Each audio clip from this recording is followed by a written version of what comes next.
നമസ്കാരം.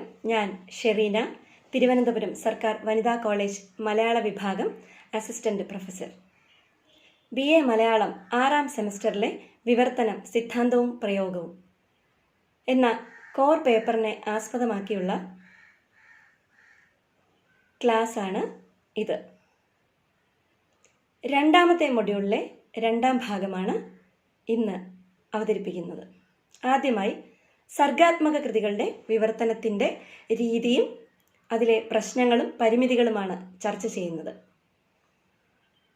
ഇതര വിഷയങ്ങളായ വിവർത്തനത്തിൻ്റെ പരിമിതികൾ, വിവർത്തനാതീതം അഥവാ അൺട്രാൻസ്ലേറ്റബിലിറ്റി, വിവർത്തകൻ്റെ യോഗ്യതകൾ, വിവർത്തകൻ ശ്രദ്ധിക്കേണ്ട കാര്യങ്ങൾ, യന്ത്ര വിവർത്തനം, അതിനുശേഷം വിവർത്തന സിദ്ധാന്തങ്ങൾ, പണ്ഡിത പരിദോഷവാദം അഥവാ സ്കോളർ സാറ്റിസ്ഫാക്ഷൻ മെത്തേഡ്, നികഷോപലവാദം അഥവാ ടച്ച് സ്റ്റോൺ മെത്തേഡ്, ഇത്രയുമാണ് ഈ മൊഡ്യൂളിൻ്റെ 2ാം ഭാഗത്ത് വരുന്നത്. ആദ്യമായി സർഗാത്മക കൃതികളുടെ വിവർത്തനത്തിലെ പ്രശ്നങ്ങളാണ് അന്വേഷിക്കുന്നത്. നോവലുകളെ വിവർത്തനത്തിന് വിധേയമാക്കുമ്പോൾ വിവർത്തകൻ നേരിടുന്ന പ്രതിസന്ധികൾ എന്താണ് എന്ന് നോക്കാം. ആദ്യമായി പ്രാദേശിക ഭാഷ കൈകാര്യം ചെയ്യുന്ന നോവലുകളുണ്ട്. അത് വിവർത്തനത്തിൽ വളരെ പ്രശ്നങ്ങൾ ഉണ്ടാക്കാറുണ്ട്. കാരണം സ്രോതഭാഷയിൽ ഉപയോഗിച്ചിരിക്കുന്ന പ്രാദേശിക ഭേദങ്ങൾ ഒരുപക്ഷെ ലക്ഷ്യഭാഷയിൽ ഉണ്ടായിരിക്കണമെന്ന് നിർബന്ധമില്ല. അതുപോലെ പ്രാദേശിക ഭാഷയിലുള്ള ചില ഈണം, മറ്റു ചില ശൈലികൾ, ഇതൊന്നും ലക്ഷ്യഭാഷയിൽ ഉണ്ടായിരിക്കണമെന്ന് നിർബന്ധമില്ല.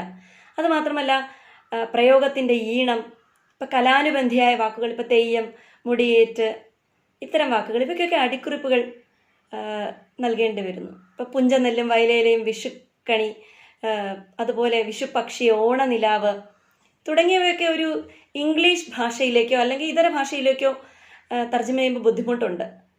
ഇംഗ്ലണ്ടിലെ ഓക്കുമരം ഇവിടെയും ഇവിടുത്തെ പാക്കുമരം അഥവാ കവുങ്ങ് അവിടെയും പരിചിതമല്ല. അങ്ങനെ വരുമ്പോൾ വ്യത്യസ്ത സംസ്കാരങ്ങളുടെ സങ്കലനം വിവർത്തനത്തിൽ കീറാമുട്ടിയായി വരുന്നു. ഇപ്പോൾ 2 വ്യത്യസ്ത സംസ്കാരങ്ങൾ തമ്മിൽ ചിലപ്പോൾ മനസ്സിലാക്കാതെ വരുന്നത് ധാന്യം അല്ലെങ്കിൽ പാർപ്പിടം അല്ലെങ്കിൽ ഭക്ഷണം അല്ലെങ്കിൽ വസ്ത്രങ്ങളുടെ പേരുകൾ, ഇവയൊക്കെ വിവർത്തനത്തിൽ കീറാമുട്ടിയായി തന്നെ അല്ലെങ്കിൽ ഒരു വിലങ്ങുതടിയായി തന്നെ നിൽക്കുന്നുണ്ട്. ഉദാഹരണം, തകഴി ചെമ്മീനിൽ ഉപയോഗിച്ചിരിക്കുന്ന ചില പേരുകൾ, ഇപ്പോൾ കറുത്തമ്മ, പരീക്കുട്ടി, ചെമ്പൻ കുഞ്ഞ് തുടങ്ങിയവ. അതിലെ തർജിമ ചില വാക്കുകൾ ഇങ്ങനെ ശ്രദ്ധിക്കുക. എൻ്റെ കരളെ എന്നുള്ള ഓ മൈ ഹാർട്ട്, അതുപോലെ എൻ്റെ പൊന്നും കുടമേ എന്നുള്ള ഓ മൈ ഗോൾഡൻ പോട്ട്. അതുപോലെ ബഷീറിയൻ നോവലുകൾ ഉദാഹരണമായി എടുത്താൽ ബഷീറിൻ്റെ ബാല്യകാല സഖി, ഡുപ്പുപ്പാക്കൊരാനയുണ്ടാർന്ന്, പാത്തുമ്മയുടെ ആട് തുടങ്ങിയ നോവലുകളിൽ അതിലെ ചില പ്രത്യേക ശൈലികൾ, ചില പ്രാദേശിക ഭേദങ്ങൾ എന്നിവ തർജ്ജമ ചെയ്യുമ്പോൾ നേരിടേണ്ടി വന്ന ബുദ്ധിമുട്ട് റൊണാൾഡ് ആഷർ വിശദീകരിച്ചിട്ടുണ്ട്. പക്ഷെ അവയെ വളരെ ഭംഗിയായിട്ട് തർജ്ജമ ചെയ്യാൻ അദ്ദേഹം ശ്രമിച്ചിട്ടുമുണ്ട്. ഇപ്പോൾ ലക്ഷ്യഭാഷയിലേക്ക് വഴങ്ങാതെ നിൽക്കുന്ന ഇത്തരം പ്രാദേശിക ഭേദങ്ങൾ നിൽക്കുന്ന, ഇങ്ങനെ ഒരു വിലങ്ങുതടിയായി നിൽക്കുന്ന സമയത്താണ് വിവർത്തനം കീറാമുട്ടിയായി നിൽക്കുന്നതെന്ന് വേണമെങ്കിൽ പറയാം. ഗതകാലത്തിൻ്റെയും സമകാലത്തിൻ്റെയും ചരിത്രം ആവിഷ്കരിക്കുമ്പോൾ, അതുപോലെ ദേശ അധിഷ്ഠിത ജീവിത സവിശേഷതയുടെ അടയാളങ്ങളെ വ്യക്തമാക്കുമ്പോൾ, സാഹിത്യകൃതികളിലെ സംസ്കാരത്തെ ഇതര ഭാഷകളിലേക്ക് നമുക്ക് ആവിഷ്കരിക്കുമ്പോൾ, ഇതൊക്കെ വളരെ പ്രധാനപ്പെട്ട കാര്യങ്ങളാണ്. ബഷീറിയൻ നോവലുകളിലെ ചില ശൈലികൾ തന്നെ നോക്കുക. വിവർത്തനത്തിൽ ഇപ്പോൾ ഒട്ടേറെ പ്രതിസന്ധികൾ സൃഷ്ടിക്കുമെന്ന കാര്യത്തിൽ തർക്കമില്ല. ഇപ്പോൾ അറബി മലയാളത്തിലെ അറബ് പദങ്ങൾ മുസ്ലിങ്ങൾക്കിടയിലെ വ്യവഹാര ഭാഷയുടെ ഭാഗമായി തന്നെ ഇങ്ങനെ. ഉദാഹരണം, ഇബ്ലീസ്, കാഫിർ, ജിന്ന്, റബ്ബുൽ ആമിനായ തമ്പുരാനെ തുടങ്ങിയ പദങ്ങൾ കേരളീയ മുസ്ലിം ജീവിതത്തിൽ സ്വാഭാവികമായി ഉണ്ട്. അപ്പോൾ അറബ് പദങ്ങൾക്കുള്ള ആ പ്രാമാണ്യത്തെ, ആർത്ഥികവും സാംസ്കാരികവുമായ മൂല്യത്തെ അത് കണ്ടില്ലെന്ന് നടിക്കാനാവില്ല. അപ്പോൾ ഇത്തരത്തിൽ അവയെ വിവർത്തനം ചെയ്യുമ്പോൾ വളരെ ദുഷ്കരമായിട്ട് വിവർത്തകന് പ്രശ്നം നേരിടേണ്ടി വരുന്നു എന്നുള്ളതാണ്. അതുപോലെ ബഷീർ കൃതികളിലെ വാക്കുകളും പദങ്ങളും ഒന്നും ഇമ്മിണി ബല്യോ ഒന്ന് പുട്ടുർക്കോന്ന് വീണു, വെളിച്ചത്തിന് എന്തൊരു വെളിച്ചം, പുളുങ്കൂസൻ വ്യാകരണം, ചളുക്കോ പുളുക്കോ, ഡുങ്കുഡുങ്കു, കുളുകുളു, പെപ്പെപ്പെ, ബടുക്കൂസ്, കള്ള ബടുക്കൂസ് എന്നൊക്കെ പറയുന്ന അത്തരം പദങ്ങളെ വിവർത്തനം ചെയ്യുക വളരെ ബുദ്ധിമുട്ടാണ്. അതുപോലെ ബഷീർ കൃതികളിലെ വാക്യഘടന, കഥാപാത്രങ്ങളുടെ സംഭാഷണം, അവരുടെ പ്രാദേശിക ഭാഷാ ഭേദം, ശൈലി, ഇവയൊക്കെ ഇംഗ്ലീഷിലേക്ക് വിവർത്തനം ചെയ്യുന്നത് ഏറെ ദുഷ്കരം തന്നെയാണ്. ആ മുയ്ത്തത് 2 മുന്നം കണ്ടത് ഞാനാ എന്ന സുഹറയുടെ സംഭാഷണത്തെ തർജ്ജമ ചെയ്തിരിക്കുന്നതൊന്നും അത്രയ്ക്കൊരു പ്രാദേശിക ഭേദത്തെ അതുപോലെ ഉപയോഗിച്ചുകൊണ്ടല്ല. അതുപോലെ പാക്യമർക്ക്, ഇതാണ് പാക്യമർക്ക് എന്ന് പറയുന്നിടത്ത് ഭാഗ്യമർഗ് എന്നല്ല, പാക്യമർക്ക്, ഇത് അതേ രീതിയിൽ തർജ്ജമ ചെയ്യാൻ സാധ്യമല്ല എന്നുള്ളതാണ്. ദ ലക്കി മോൾ എന്ന് മാത്രമേ തർജ്ജമ ചെയ്തിട്ടുള്ളൂ. ഇതുപോലെ നോവലുകളിലെ ശൈലിയും സവിശേഷ പ്രയോഗങ്ങളും പദങ്ങളും വാക്യങ്ങളും സന്ദർഭങ്ങളും അതേപടി വിവർത്തനം ചെയ്യാതെ, ഇപ്പോൾ തകഴിയുടെ കൃതിയായാലും ബഷീറിൻ്റെ കൃതിയായാലും ഇത്തരം സന്ദർഭങ്ങളെ പലപ്പോഴും അവർ ഉപേക്ഷിക്കുകയാണ് ചെയ്യുന്നത്. ഇപ്പോൾ തകഴിയുടെ ചെമ്മീൻ, ബഷീറിയൻ കൃതികൾ, അതുപോലെ ഏതെങ്കിലും പ്രാദേശിക ഭേദങ്ങൾ വരുന്ന കൃതികൾ വ്യത്യസ്തമായ സാംസ്കാരിക പരിസരങ്ങളിലാണ് രചിക്കപ്പെട്ടത്. അപ്പം ഇത്തരം നോവലുകളിലൂടെ കടൽപ്പുറ സംസ്കാരം അല്ലെങ്കിൽ പാരിസ്ഥിതിക ഘടകങ്ങൾ നമ്മുടെ കേരളത്തിൽ എങ്ങനെയാണ് കടന്നു വരുന്നത് എന്നുള്ളത് വിദേശീയർക്ക് അറിയാനും അത് ആസ്വദിക്കാനുള്ള സാഹചര്യമുണ്ടായത് വിവർത്തനത്തിലൂടെയാണെന്ന് കാണാം.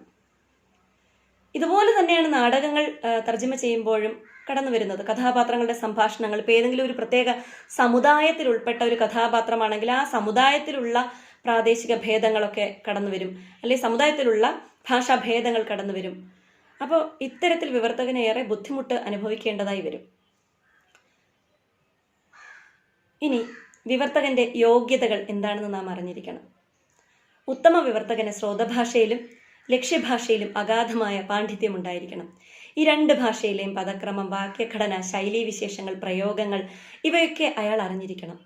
എങ്കിൽ മാത്രമേ സ്രോതഭാഷാകൃതിയുടെ തനിമ കണ്ടെത്തി ലക്ഷ്യഭാഷാകൃതി പുനഃസൃഷ്ടിക്കാൻ അയാൾക്ക് സാധിക്കുകയുള്ളൂ. ശൈലികളും പ്രയോഗങ്ങളും വിവർത്തനം ചെയ്യുമ്പോൾ പാണ്ഡിത്യത്തെക്കാളേറെ ഔചിത്യമാണ് വിവർത്തകൻ ദീക്ഷിക്കേണ്ടത്. മൂലകൃതിയോട് വളരെയേറെ വിശ്വാസ്യത പുലർത്തിയ തർജ്ജമയായിരുന്നുവല്ലോ CJ തോമസിന്റെ ഭൂതം, ദ ഗോസ്റ്റ്. പ്രസ്തുത കൃതിയുടെ ആമുഖത്തിൽ CJ വിവർത്തനത്തിന്റെ ചില പ്രത്യേകതകളെക്കുറിച്ച് പറയുന്നുണ്ട്. അഭിനയ യോഗ്യതയോടൊപ്പം മൂലകൃതിയോടുള്ള വിശ്വാസ്യത പുലർത്തണമെന്ന് അദ്ദേഹം നിഷ്കർഷിച്ചിരുന്നു.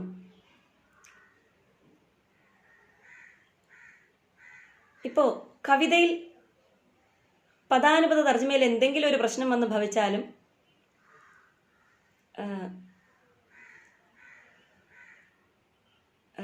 എന്താ പറയുക, ഇപ്പോൾ വിദേശ ശൈലി മലയാളത്തിന് അത് ഒരു ചേരുന്ന ഒരു കാര്യമായിരിക്കില്ല. ഇപ്പോൾ വിദേശ കഥാപാത്രങ്ങളെ കൊണ്ട് നാടകത്തിൽ നല്ല മലയാളം സംസാരിപ്പിക്കുക എന്ന് വെച്ചാൽ അവരുടെ ശൈലിയിൽ നമ്മുടെ നാടൻ പ്രയോഗങ്ങളിൽ ഒരു അരോചകമായിട്ട് തോന്നും. അപ്പോൾ ഇതിൽ ഏതാണ് നമുക്ക് സ്വീകാര്യമാവുക, ഏതാണ് വർജിക്കുക എന്നുള്ള തരത്തിലാണ് അവിടെ യുക്തി അല്ലെങ്കിൽ ഔചിത്യം പ്രധാനമെന്ന് CJ പറയുന്നത്. അതുകൊണ്ട് തന്നെ കൃതിയിലെ ആസ്വാദ്യത നിലനിർത്തുകയും രൂപസൗകുമാര്യതയും അഭിനയസിദ്ധിയൊക്കെ അതേപടി നിലനിർത്തിക്കൊണ്ട്, ഇപ്പോൾ നിരത്തുവക്കിലെ പൂവാലന്മാർ എന്ന് പറയുന്നതിനേക്കാൾ കാമുകർ എന്ന് പറയുന്നതാണ് കുറച്ചുകൂടെ നല്ല. ഇപ്പോൾ റോഡ് സൈഡ് വ്യൂവേഴ്സ് എന്ന് പറയുന്ന സ്ഥാനത്ത്.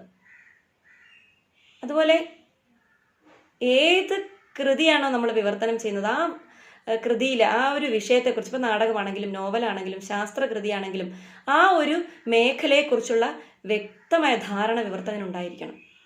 ഇപ്പോൾ ശാസ്ത്രകൃതിയാണ് അല്ലെങ്കിൽ സാങ്കേതിക കൃതിയാണ് തർജ്ജമ ചെയ്യുന്നതെങ്കിൽ ശാസ്ത്രപദങ്ങൾ, സാങ്കേതിക പദങ്ങളൊക്കെ കൃത്യമായിട്ട് അദ്ദേഹം അറിഞ്ഞിരിക്കണം.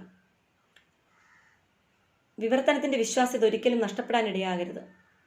ശാസ്ത്രകൃതികൾ തർജ്ജമ ചെയ്യുന്ന ആളിന് വിശ്വസാഹിത്യവും ശാസ്ത്ര കൃതികളും ഒക്കെ നന്നായിട്ട് പരിചയം ഉണ്ടായിരിക്കണം. കവിത കവിയും നോവലിസ്റ്റും നാടകകൃത്തും വിവർത്തനം ചെയ്യുന്നതാണ് ഉചിതമെന്ന് പൊതുവെ എല്ലാവരും കരുതുന്നുണ്ട്. എന്നാൽ ഒരു നാടകകൃത്തിന് കവിത നന്നായി വിവർത്തനം ചെയ്യാൻ കഴിയും. നാടകാന്തം കവിത്വം എന്ന ചൊല്ലാണ് ഇതിന് നിദാനം. സാഹിത്യം, മാനവിക വിഷയങ്ങൾ മുതലായവ കൈകാര്യം ചെയ്യുമ്പോൾ അല്ലെങ്കിൽ ഇവ തർജ്ജിമ ചെയ്യാൻ ശ്രമിക്കുമ്പോൾ അതാത് ജനതയുടെ ചരിത്രവും സാംസ്കാരിക പശ്ചാത്തലവും അറിഞ്ഞിരിക്കുന്നത് വളരെ നല്ലതാണ്.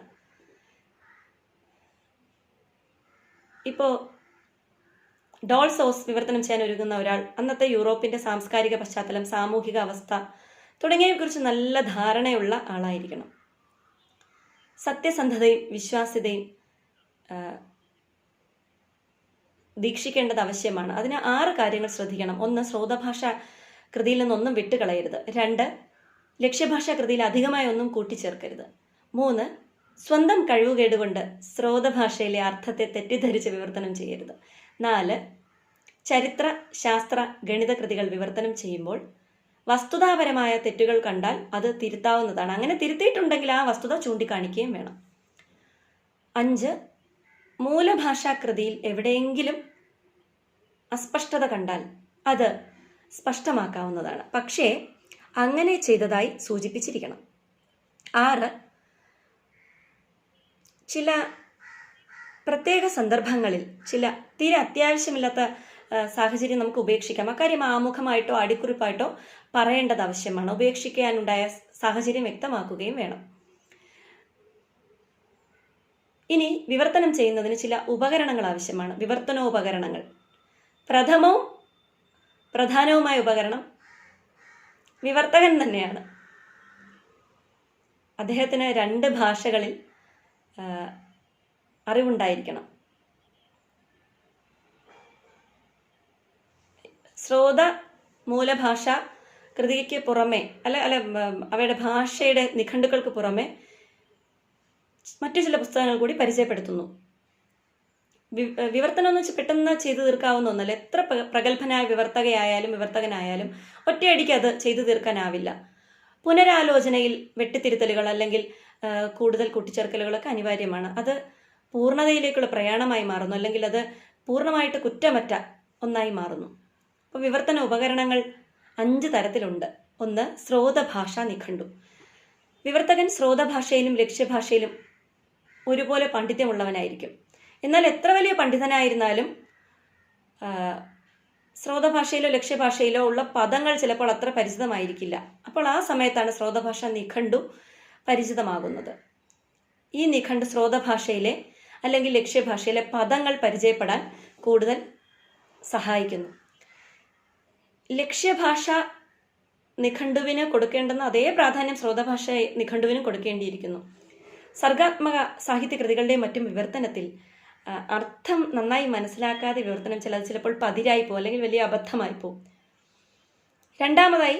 ദ്വിഭാഷ നിഘണ്ടു, അതുപോലെ പര്യായ വിപരീത പദകോശം. ശ്രോത ലക്ഷ്യ ഭാഷയുടെ ദ്വിഭാഷ നിഘണ്ടു വിവർത്തകനെ കാര്യമായി സഹായിക്കും.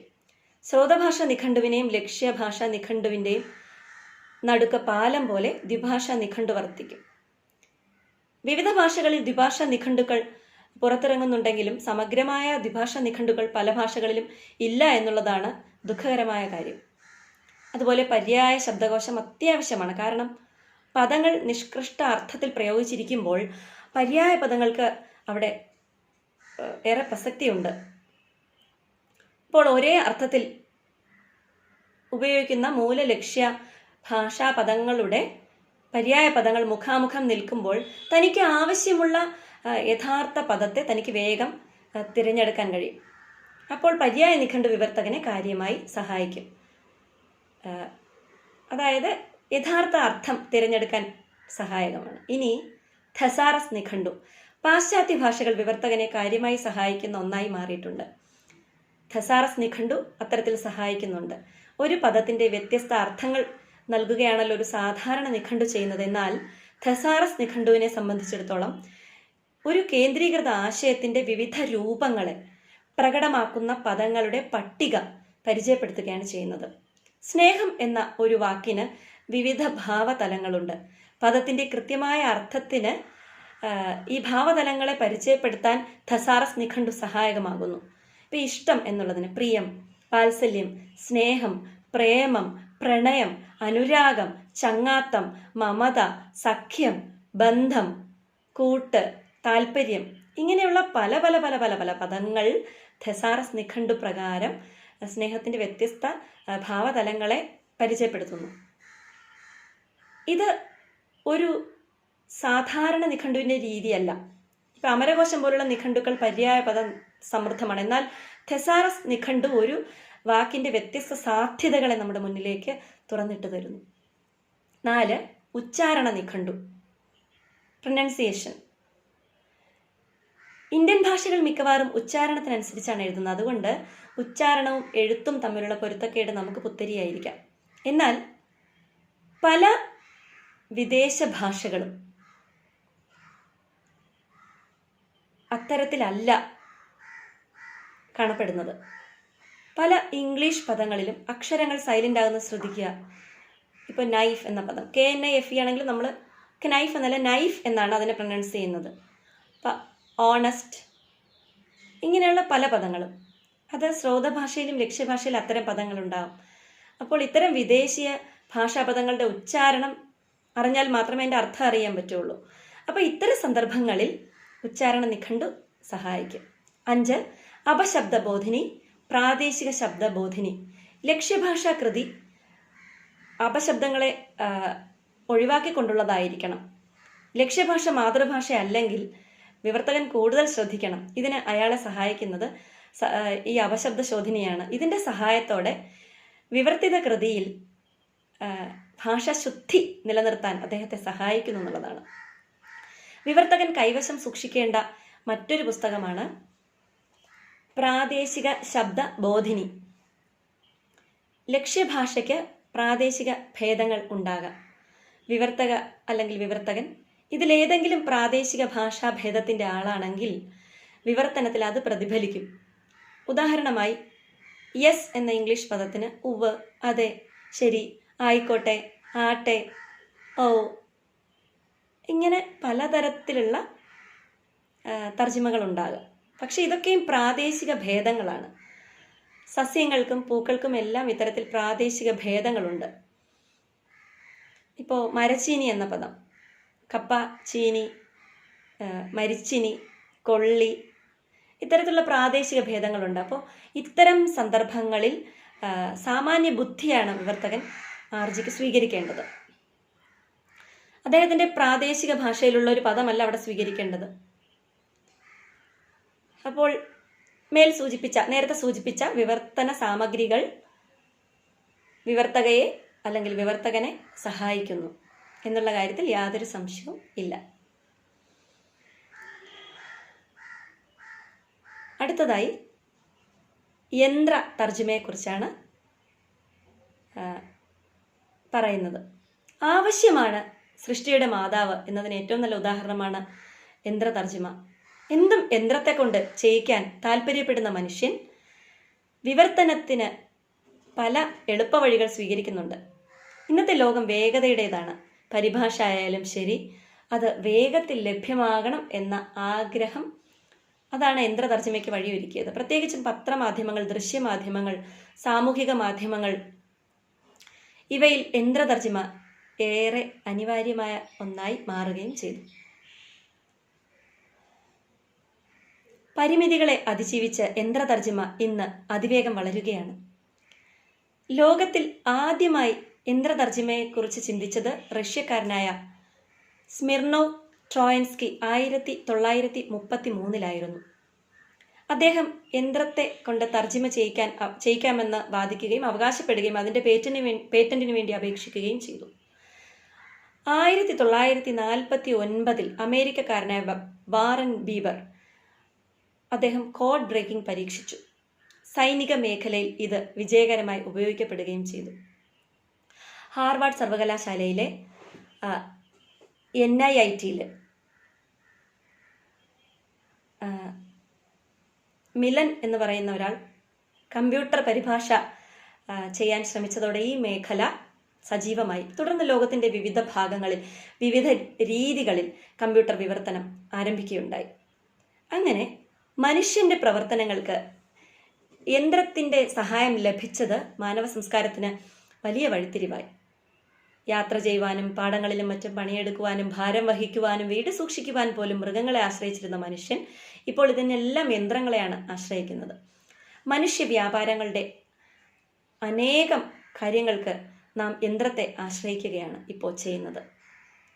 കമ്പ്യൂട്ടറിൻ്റെ കണ്ടുപിടുത്തത്തോടെ അത് ഭാഷയുടെ പഠനത്തിലും മറ്റും ചെലുത്തുന്ന സ്വാധീനത്തെക്കുറിച്ച്, ഭാഷ അഭ്യസനത്തിലും പ്രയോഗത്തിലും ഒരുപാട് സാധ്യതകളുണ്ട് എന്ന് തെളിയുകയും ചെയ്തിരിക്കുന്നു. ഒന്നിലേറെ ഭാഷകളിലുള്ള നിഘണ്ടുക്കൾ സ്വീകരിച്ച് ഒരു ഭാഷയിലെ പദത്തിന് സമാനമായി മറ്റൊരു ഭാഷയിലുള്ള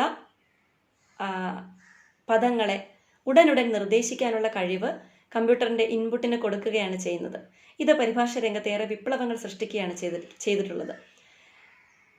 ഇനി യന്ത്രപരിഭാഷ എങ്ങനെയാണ് സാധിക്കുക എന്നുള്ള അന്വേഷണത്തിന് വിവിധ വിവർത്തകർ, കമ്പ്യൂട്ടർ വിദഗ്ധർ അവരുടെ പഠനങ്ങളിലൂടെ യന്ത്ര തർജ്ജിമയെ സംബന്ധിച്ച ആശയത്തിന് ഒരു രൂപരേഖ കൊണ്ടുവന്നു. 1958 ആയപ്പോഴേക്കും അമേരിക്കയിൽ മാത്രം 20ഓളം വിവർത്തകർ തങ്ങളുടേതായ പദ്ധതികൾ ആവിഷ്കരിച്ച് മുന്നോട്ട് കൊണ്ടുവന്നു.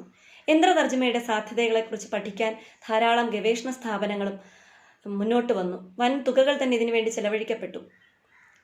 ശാസ്ത്രീയമായി അപഗ്രഥിക്കാനുള്ള കഴിവ് യന്ത്രങ്ങൾക്കുണ്ടോ എന്നുള്ള അന്വേഷണം 1957 ചോംസ്കിയുടെ സംഭാവനയെ തുടർന്ന് അതിന് വിരാമം വന്നു. അതായത് അങ്ങനെയുള്ള അന്വേഷണം പൂർത്തിയായി എന്ന് പറയാം.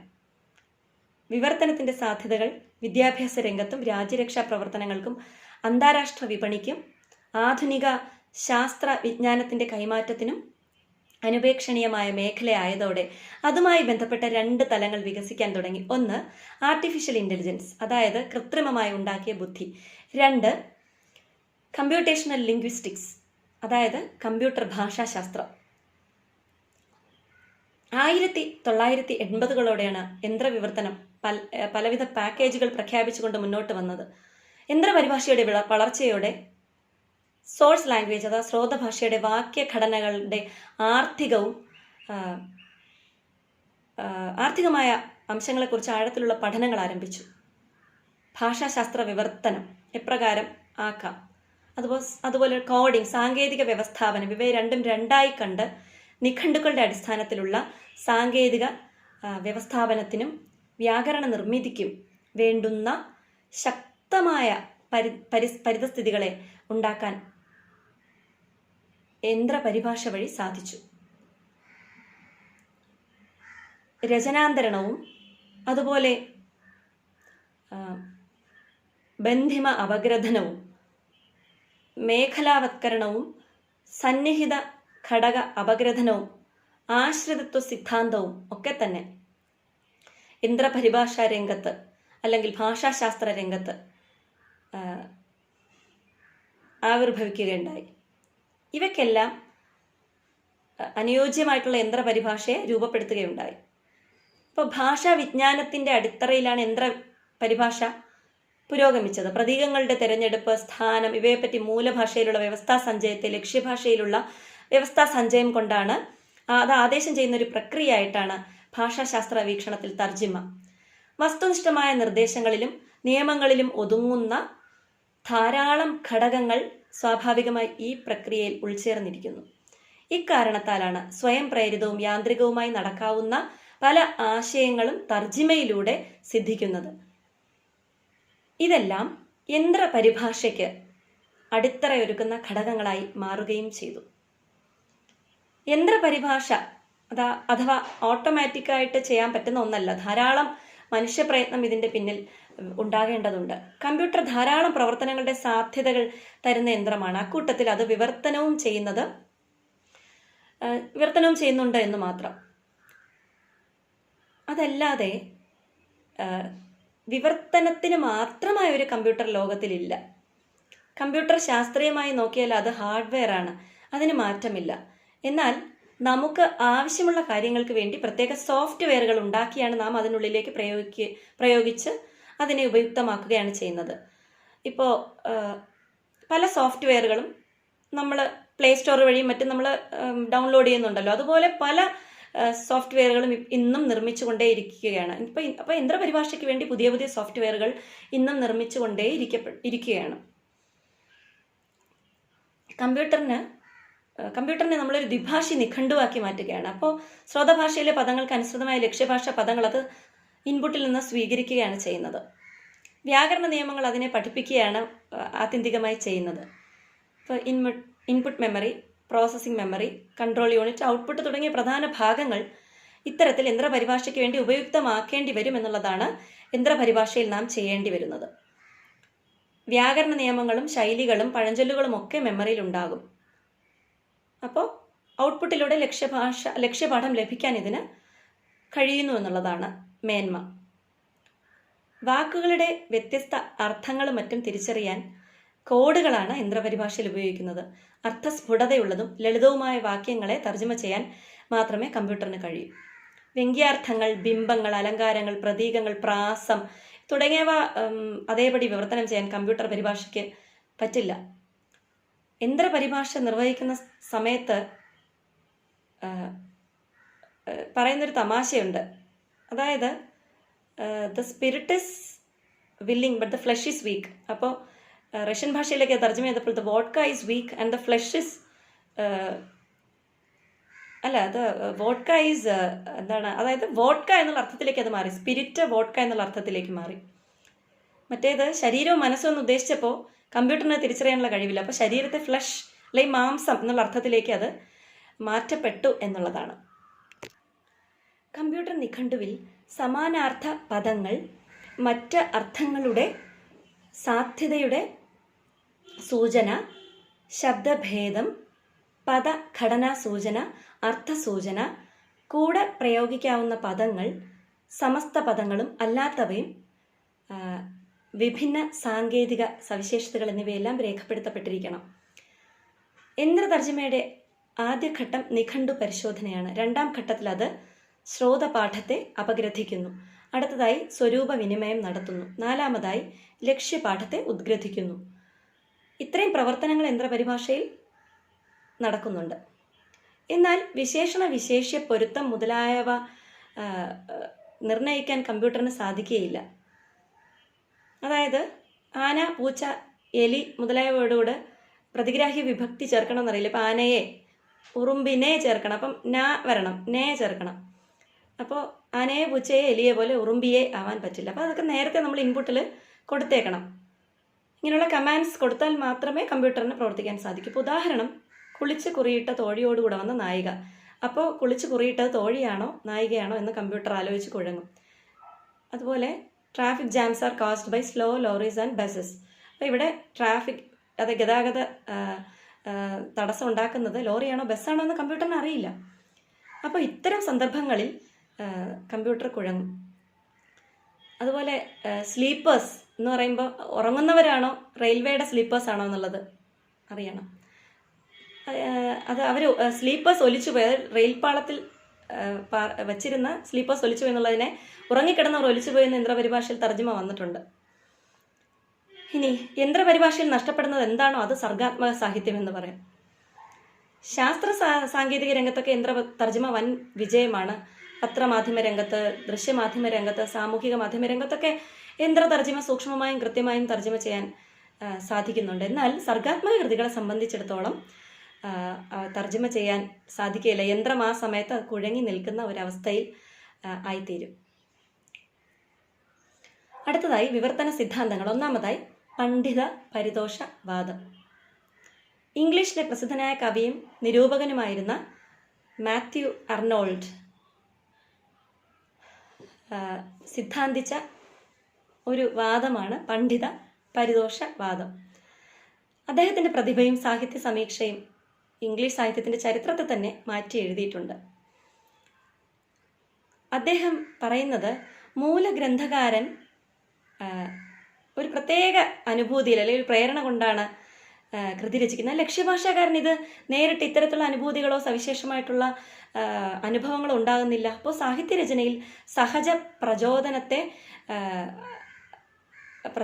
അംഗീകരിക്കുക, അതിൻ്റെ കുറവ് വിവർത്തനത്തെ ബാധിക്കുകയും ചെയ്യും എന്നുള്ളത് അദ്ദേഹം തൻ്റെ സിദ്ധാന്തത്തിലൂടെ വാദിക്കുന്നു, അവതരിപ്പിക്കുന്നു.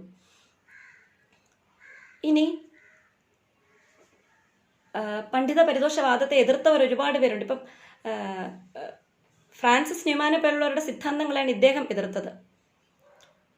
അതുപോലെ വിശ്വസാഹിത്യത്തിൻ്റെ മാറ്റും മഹിമയും മനസ്സിലാക്കാൻ ഒരാൾക്ക് സാഹിത്യത്തെ സംബന്ധിച്ചുള്ള നല്ല അവഗാഹം വേണം. അപ്പം അത്തരം ഒരാളിന് മാത്രമേ ഇപ്പോൾ കവിതയിലെ ധ്വനിഭംഗിയിലെ സൂക്ഷ്മബിന്ദുക്കൾ കണ്ടെത്താൻ സാധിക്കുകയുള്ളൂ, അല്ലെങ്കിൽ പ്രാദേശിക ഭാഷാഭേദങ്ങൾ, അതുമല്ലെങ്കിൽ ചരിത്രപരമായിട്ടുള്ള സംഗതികൾ, ഇതെല്ലാം അറിയാൻ സാധിക്കുകയുള്ളൂ. അപ്പം മൂലകൃതിയുടെ സാഹിത്യവും ശൈലീപരവുമായിട്ടുള്ള സവിശേഷതകൾ അറിഞ്ഞുകൊണ്ട് ലക്ഷ്യഭാഷയിലേക്ക് അവയെല്ലാം തർജ്ജമ ചെയ്യേണ്ടി വരുന്നു. ഇപ്പോൾ കോൾറിഡ്ജിൻ്റെ കവിതകളെ ഉദ്ധരിച്ചുകൊണ്ട് അർണോൾഡ് പറഞ്ഞ ചില കാര്യങ്ങൾ, ഇപ്പോൾ പരമാത്മാവിലേക്ക് ലയിക്കാൻ കൊതിക്കുന്ന ജീവാത്മാവിന് തടസ്സമായി നിൽക്കുന്നത് മായയാണ്, അപ്പോൾ അതൊരു മൂടൽമഞ്ഞാണ്. അപ്പോൾ ഇങ്ങനെയൊക്കെയുള്ള കാര്യങ്ങൾ അദ്ദേഹം പറഞ്ഞിട്ടുണ്ട്. അപ്പോൾ ഈ ഒരു മഞ്ഞ് മൂലലക്ഷ്യകൃതികൾക്കിടയിലുള്ള ഈ മഞ്ഞ് അലിഞ്ഞാൽ മാത്രമേ നീതിപൂർവവും വിശ്വാസ്യവുമായിട്ടുള്ള വിവർത്തനം നടക്കുകയുള്ളൂ എന്ന് അദ്ദേഹം വാദിച്ചു. വിവർത്തകൻ അനുകരിക്കേണ്ടത് ശൈലിയെയും ലയത്തെയുമാണെന്ന് അദ്ദേഹം വാദിച്ചു. അതുപോലെ ഫ്രാൻസിസ് ന്യൂമാൻ്റെ വാദഗതികളെ പൂർണ്ണമായി അദ്ദേഹം തിരസ്കരിച്ചുകൊണ്ടാണ് പണ്ഡിത പരിദോഷവാദം ഉന്നയിച്ചത്. ശാസ്ത്രകൃതികൾക്ക് മാത്രമേ ഇത് ചേരുകയുള്ളൂ എന്ന് അർണോൾഡിനെ എതിർത്തുകൊണ്ട് പലരും പറഞ്ഞു, പല വിമർശകരും. ഇപ്പോൾ ഉദാഹരണമായി ഇപ്പോൾ ശാസ്ത്രകൃതികൾക്ക് മാത്രമേ ഇത്തരം കാര്യങ്ങൾ ചേരൂ, സാഹിത്യ കൃതികൾക്ക് ഇതൊരിക്കലും യോജിക്കുന്നില്ല. സാഹിത്യം വൈയക്തികമാണ്, അത് പലരിലും വ്യത്യസ്ത തരത്തിലാണ് നിലകൊള്ളുന്നത്. അപ്പോൾ മാത്യു അർണോൾഡിനോട് ഇത്തരമൊരു ചോദ്യം ചോദിക്കാവുന്നതാണ് എന്ന് ഇപ്പോൾ ഏതുതരം വിവർത്തകരെ അല്ലെങ്കിൽ സഹൃദയരെ സന്തോഷിപ്പിക്കുന്നതാണ് നല്ല വിവർത്തനം. ഇനി അദ്ദേഹത്തിൻ്റെ മറ്റൊരു വാദമാണ് നികഷോപലവാദം. ഇത് പണ്ഡിത പരിദോഷവാദവുമായിട്ട് നമുക്ക് ബന്ധിപ്പിക്കാവുന്നതാണ്. അതായത് പണ്ഡിതർ വിവർത്തനത്തിൻ്റെ വിധി നിർണ്ണയിക്കുന്നത് മൂലകൃതിയുമായി തട്ടിച്ചു നോക്കിക്കൊണ്ടാണല്ലോ. ലോകോത്തര ക്ലാസിക് കൃതികളായ ഇലിയഡിനുണ്ടായ വിവർത്തനങ്ങളെ അദ്ദേഹം ഉദാഹരിക്കുന്നുണ്ട്. ഇപ്പോൾ മൂലഭാഷാ കൃതിയെ ലക്ഷ്യഭാഷാ കൃതിയുമായി തട്ടിച്ചു നോക്കിക്കൊണ്ട് മൂലഭാഷാ കൃതി ഒരു ഉരകല്ലായിട്ട് അദ്ദേഹം സ്ഥാപിക്കുന്നു. അപ്പം ഇങ്ങനെ നമ്മൾ സ്വർണം മാറ്റുരച്ചു നോക്കുന്നത് പോലെ ലക്ഷ്യഭാഷാ കൃതിയുടെ മാറ്റുരച്ചു നോക്കുന്നത് മൂലഭാഷാ കൃതിയുമായി തട്ടിച്ചു നോക്കിക്കൊണ്ടാണ് എന്ന് അദ്ദേഹം സിദ്ധാന്തിക്കുന്നു. രണ്ടാമത്തെ മൊഡ്യൂൾ കഴിഞ്ഞു. മൂന്നാമത്തെ മൊഡ്യൂളിൽ പ്രായോഗിക പ്രവർത്തനങ്ങളാണ് ഉൾക്കൊള്ളിച്ചിരിക്കുന്നത്. അതായത് പരീക്ഷയ്ക്ക് ഇംഗ്ലീഷിൽ നിന്ന് മലയാളത്തിലേക്ക് അല്ലെങ്കിൽ മലയാളത്തിൽ നിന്ന് ഇംഗ്ലീഷിലേക്ക് തർജ്ജമ ചെയ്യാനുള്ള ചെറിയ കവിതയോ കഥയോ പത്രവാർത്തയോ ഒക്കെ നൽകും. അത് കൃത്യമായിട്ട് തർജ്ജമ ചെയ്യുക. അപ്പോൾ അതിനെ കുറച്ച് പ്രായോഗികമായ പരിചയം നേടേണ്ടത് ആവശ്യമാണ്. വൃത്താനുവൃത്തം തർജ്ജമ ചെയ്യാനോ അല്ലെങ്കിൽ പദാനുപദം തർജ്ജമ ചെയ്യാനോ നമുക്ക് സാധ്യമായില്ലെന്ന് വരും. അപ്പോൾ ആശയപരമായിട്ടുള്ള തർജ്ജമയായിരിക്കും സ്വീകരിക്കേണ്ടത് എന്ന് കൂടി ഓർമ്മപ്പെടുത്തുകയാണ്. അതുപോലെ നമ്മൾ ഏത് ഭാഷയിൽ നിന്നാണോ വിവർത്തനം ചെയ്യുന്നത് ആ ഭാഷയാണല്ലോ സ്രോതഭാഷ. അപ്പോൾ സ്രോതഭാഷയിലെ പദങ്ങളെക്കുറിച്ചൊരു ധാരണ ഉണ്ടാകണമെങ്കിൽ ഇവിടെ ഒന്നുകിൽ ഇംഗ്ലീഷിൽ നിന്ന് മലയാളത്തിലേക്ക് വിവർത്തനം ചെയ്യുമ്പോൾ സ്രോതഭാഷ ഇംഗ്ലീഷ് ആയിരിക്കും, ലക്ഷ്യഭാഷ മലയാളവും. അപ്പോൾ ഇംഗ്ലീഷിലെ ചില പദങ്ങളെ നാം തിരിച്ചറിയുകയും അല്ലെങ്കിൽ ആ പദങ്ങൾ കണ്ടാൽ അത് ഏതൊക്കെ സാഹചര്യങ്ങളിലും സന്ദർഭങ്ങളിൽ ഉപയോഗിക്കാം എന്നുള്ളത് ഒരു ധാരണ ഉണ്ടാക്കുകയും ചെയ്യുന്നത് നല്ലതായിരിക്കും. അതുപോലെ ലക്ഷ്യഭാഷ, ഏത് ഭാഷയിലേക്കാണോ തർജ്ജമ ചെയ്യുന്നത് അത് ലക്ഷ്യഭാഷ. അപ്പോൾ മലയാളം അവിടെ ലക്ഷ്യഭാഷയാണ്. മലയാളത്തിലുള്ള ശൈലികൾ, പഴഞ്ചൊല്ലുകൾ എന്നിവ നമ്മൾ അറിയുക. ഇനി തിരിച്ചും വരാം, സ്രോതഭാഷ മലയാളമായും ഇംഗ്ലീഷിലേക്ക് തർജ്ജമ ചെയ്യുമ്പോൾ ലക്ഷ്യഭാഷ ഇംഗ്ലീഷായും വരാം. അപ്പോൾ രണ്ടിലുമുള്ള സമാനമായ ശൈലികൾ, പഴഞ്ചൊല്ലുകൾ, ലോകോക്തികൾ ഇതൊക്കെ നമ്മളൊന്ന് അറിഞ്ഞിരിക്കുന്നത് നല്ലതായിരിക്കും. ഭാഷയിലെ പൊതുവായിട്ടുള്ള പദങ്ങൾ, അവയുടെ അർത്ഥങ്ങളൊക്കെ നിഘണ്ടു ഉപയോഗിച്ച് പരിശീലിക്കുന്നത് നന്നായിരിക്കും. ഇതിലുപരിയായി സഹായക ഗ്രന്ഥങ്ങൾ നിരവധി സിലബസിൽ ചേർത്തിട്ടുണ്ട്. അതിൻ്റെ പേരുകളൊന്നും ഇപ്പോൾ പറഞ്ഞ് ഈ വീഡിയോ ക്ലിപ്പിൻ്റെ ദൈർഘ്യം കൂട്ടുന്നില്ല. ഇതെല്ലാം വിദ്യാർത്ഥികൾ വായിക്കുകയും അതോടൊപ്പം കൂടുതലായിട്ട് ചിന്തിക്കുകയും അപഗ്രഥിക്കുകയും ചെയ്യുന്നത് നന്നായിരിക്കും. 3 മൊഡ്യൂളുകളും വളരെ വേഗത്തിൽ ചെയ്തു പോയി. അത്യാവശ്യത്തിന് പരീക്ഷയ്ക്ക് ഉതകുന്ന ചില കാര്യങ്ങൾ നിങ്ങൾക്ക് മനസ്സിലായി എന്ന് കരുതുന്നു. അപ്പോൾ എല്ലാവർക്കും പരീക്ഷയ്ക്ക് വേണ്ടുന്ന എല്ലാ വിജയാശംസകളും നേർന്നുകൊണ്ട് നിർത്തുന്നു. സർക്കാർ വനിതാ കോളേജ് മലയാള വിഭാഗത്തിലെ അധ്യാപിക ഷെറീന. നന്ദി, നമസ്കാരം.